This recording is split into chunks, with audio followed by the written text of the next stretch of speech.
All of you. आज आप सभी देखेंगे बीएड सेकेंड ईयर कोर्स सीएड के बारे में। आज आप सभी को अध्ययन करना है, जिसमें आप आज जो है प्रकृतिवाद तथा अनुशासन के बारे में आज आप सभी को अध्ययन करना है। आप देखेंगे प्रकृतिवाद तथा अनुशासन। जैसे प्रकृतिवाद के बारे में हमने आपको बताया था कि प्रकृतिवाद क्या चीज़ होता है। प्रकृतिवाद वह चीज़ होता है जो स्वयं से निर्मित होता है और स्वयं से पदार्थ के साथ कार्य करता है, और इस भौतिक जगत में जो हमें वस्तुएं साक्षात दिखाई दे रही हैं, और इस भौतिक जगत में जो पेड़ पौधे, जीव जंतु इत्यादि जो तथ्य या वस्तुएं हमें दिखाई दे रही हैं, यह हमारा प्रकृतिवाद कहलाता है। आप देखेंगे प्रकृतिवाद के बारे में आप सभी को इसके पहले हमने बताया है। तथा अनुशासन क्या चीज़ होता है। अनुशासन आप सभी जानते हैं कि अनुशासन का बहुत ही महत्व होता है, क्योंकि अनुशासन के आधार पर ही या अनुशासन पर ही जो हमारी कार्यप्रणाली है, जो हमारे विधि हैं, जो हमारे नियम हैं, वह अनुशासन के माध्यम से ही संचालित होता है और अनुशासन द्वारा उस पर कार्य किया जाता है, वो हमारा अनुशासन होता है। लेकिन अब प्रकृतिवाद के बारे में आपने जाना, अनुशासन के बारे में जाना, लेकिन ये जो अनुशासन होता है इसका अपना अलग अलग स्थान पर इसका महत्व होता है। जैसे अनुशासन का हम कोई कार्य करते हैं, कोई योजना बनाते हैं या किसी नियम के तहत कार्य करने के लिए हमें बाध्य किया जाता है, वो हमारा अनुशासन होता है। लेकिन आप देखेंगे प्रकृतिवाद में प्रकृतिवाद का अनुशासन में कोई महत्व नहीं होता है। प्रकृतिवाद में अनुशासन का कोई महत्व नहीं होता है। क्यों नहीं होता है? क्योंकि यह स्वतंत्रता पर निर्भर होता है प्रकृतिवाद, और स्वयं से निर्मित होने वाली वस्तुएं या स्वयं से जो बालक का विकास होता है और वह स्वयं से कार्य करके सीखता है, उसके माध्यम से वह उसे आत्मसात करता है, वह प्रकृतिवाद कहता है। प्रकृतिवाद कहता है कि एक बालक के लिए अनुशासन की कोई आवश्यकता नहीं होती है कि बालक पर अनुशासन लगाया जाए और बालक को किसी कार्य को करने के लिए बाध्य किया जाए और उसे बाध्य करके बालक को किसी पाठ्य वस्तु, किसी विषय वस्तु के बारे में अध्ययन कराया जाए। यह प्रकृतिवाद इसका विरोध करता है। प्रकृतिवाद कहता है कि अनुशासन की कोई आवश्यकता नहीं होती है और बालक को अनुशासन में नहीं रखना चाहिए, उसे स्वतंत्र छोड़ना चाहिए और इस भौतिक परिवेश में, इस प्रकृति के अंतर्गत जो भी पेड़ पौधे, जीव जंतु, जितनी भी वस्तुएं हैं, उसके साथ वह अपना खेले और अध्ययन करे और उसके साथ वह करके कुछ स्वयं सीखने का प्रयास करे और उसके आधार पर बालक समाज में कार्य करने का प्रयास करे। प्रकृतिवाद कहता है कि अनुशासन का कोई महत्व नहीं होता है बालक के लिए। बालक के लिए, एक बालक के विकास के लिए अनुशासन का कोई महत्व नहीं होता है प्रकृतिवाद के अनुसार। जैसे आप देखेंगे, पहला पॉइंट आप देखेंगे इसमें, प्रकृतिवाद अनुशासन को महत्व नहीं देता है। हमने आपको बताया कि कोई महत्व नहीं देता है। प्रकृतिवाद अनुशासन को महत्व नहीं देता है। क्यों महत्व नहीं देता है? इसलिए महत्व नहीं देता है कि अनुशासन की इस प्रकृति में कोई आवश्यकता नहीं होती है, क्योंकि स्वयं कार्य किया जाता है, स्वयं सीखा जाता है और स्वयं किसी विषय वस्तु के प्रति विचार किया जाता है और उसके साथ जीविकोपार्जन के साथ साथ उसके साथ अध्ययन किया जाता है। इसलिए बालक स्वयं से निर्मित होता है, स्वयं से उसका विकास होता है, स्वयं से वह कार्य करता है। अर्थात कहने का आशय, बालक उसको स्वतंत्रता होनी चाहिए, उसे स्वतंत्र छोड़ देना चाहिए और उसके आधार पर वह स्वयं सीख करके एक खोज के रूप में, अनुसंधान के रूप में वह कार्य करता है।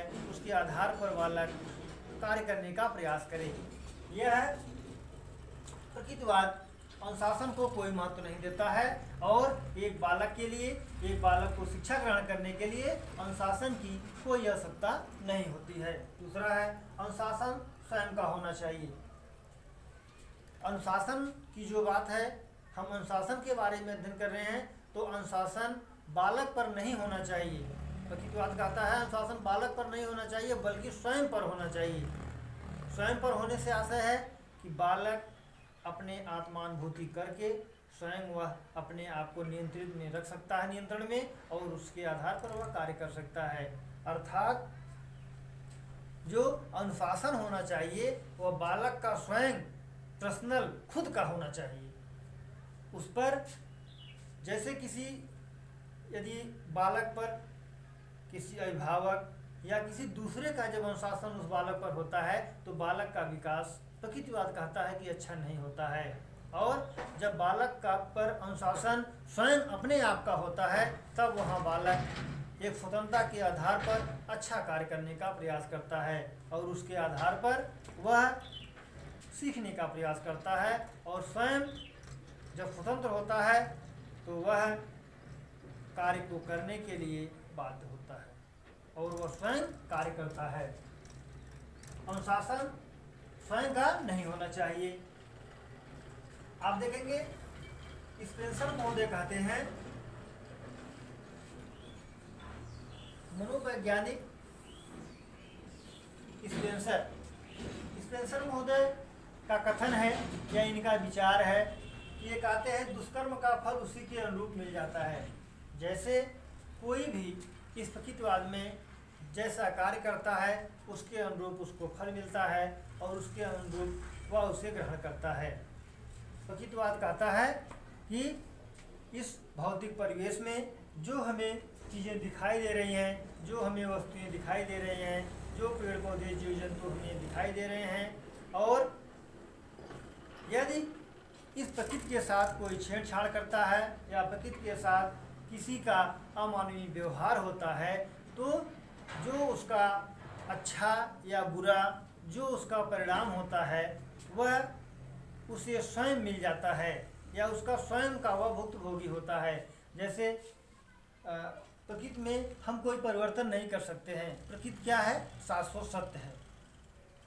यह प्रकृति शाश्वत सत्य है और प्रकृति के साथ व्यक्ति या मनुष्य कोई छेड़छाड़ नहीं कर सकता है या उसका प्रकृति पर कोई प्रभाव नहीं पड़ता है। इसलिए दुष्कर्म का फल उसके अनुरूप मिल जाता है। इस भौतिक परिवेश में, इस भौतिक जगत में हम इस प्रकृति के साथ जैसा कार्य करेंगे और जैसा उसके साथ हम व्यवहार करेंगे उसके अनुरूप हम फल को प्राप्त करेंगे।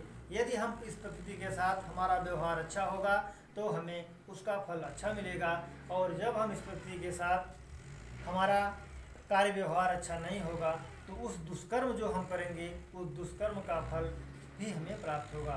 तो इस प्रकृति में स्पेंसर महोदय कहते हैं कि हम जिस प्रकार की कार्य को करते हैं या जिस प्रकार से कार्य करने का प्रयास करते हैं उसका फल हमें स्वयं से मिल जाता है। यदि हम अच्छा कार्य करते हैं तो हमें अच्छा फल मिलता है, और यदि हम गलत कार्य करते हैं या दुष्कर्म रूपी कार्य करते हैं तो हमें उसका बुरा फल मिलता है। आप देखेंगे कि स्पेंसर महोदय के अनुसार यह कार्य होता है। आप देखेंगे शिक्षा इस प्रकृतिवाद तथा अनुशासन के अंतर्गत बालक शिक्षाओं को ग्रहण करता है, और इस शिक्षा को ग्रहण करने के साथ साथ हमें बहुत सारी चीज़ों की आवश्यकता होती है जो हमें, जैसे प्रकृति में बालक को स्वयं छोड़ दिया जाता है, उसे अलग कर दिया जाता है, फिर भी बालक सीख लेता है और सीख करके वह शिक्षा को ग्रहण करता है। लेकिन प्रकृतिवाद कहता है कि बालक को अनुशासन की आवश्यकता नहीं होती है बल्कि बालक को स्वयं की अनुशासन की आवश्यकता होती है। लेकिन बालक को इस प्रकृतिवाद के अंतर्गत शिक्षा को ग्रहण करने के लिए कुछ ऐसी चीज़ें हैं या कुछ ऐसे तथ्य हैं जिनकी उन्हें बहुत अधिक आवश्यकता होती है। जैसे आप देखेंगे आत्मानुभूति, बालक जिन चीज़ों को ग्रहण करता है उसे आत्मानुभूत करता है, उसे आत्मसात करता है, उसके माध्यम से बालक शिक्षा को प्राप्त करता है। हमने बताया बालक में स्वतंत्रताएं होनी चाहिए। जब बालक में स्वतंत्रता होगी तब बालक अधिक शिक्षा को ग्रहण करेगा। आत्मविश्वास, जब तक आत्मविश्वास, आत्मदृढ़ता, आत्मसम्मान नहीं प्राप्त होगा तब तक बालक शिक्षा को प्राप्त नहीं करता है। यदि बालक में आत्मविश्वास है तो बालक पूर्ण रूप से शिक्षा को प्राप्त कर सकता है और खोज विधि या रिसर्च विधि, अनुसंधान विधि के रूप में बालक कार्य करता है और करके सीखने का प्रयास करता है। उसके माध्यम से वह शिक्षाओं को ग्रहण करता है। धन्यवाद।